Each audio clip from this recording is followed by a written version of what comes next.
Da giorni la Regione dice di avere un contratto in mano con dei privati, attraverso dei privati, per il vaccino Pfizer ed altri.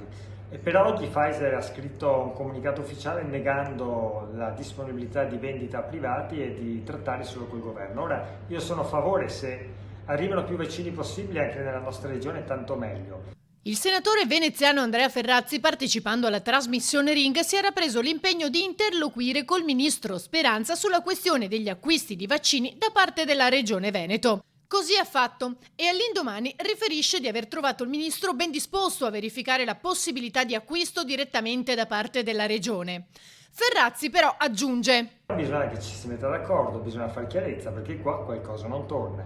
O gli intermediari hanno trattato con Pfizer in maniera non chiarissima e che non devono spiegarcelo, oppure la Regione non ha spiegato dettagliatamente i rapporti che ha con questi intermediari. Siccome con la salute delle persone dei Veneti non possiamo scherzare, chiedo alla Regione chiarezza e poi, se c'è da dare una mano tutti insieme nella direzione della salute per i nostri cittadini, a disposizione.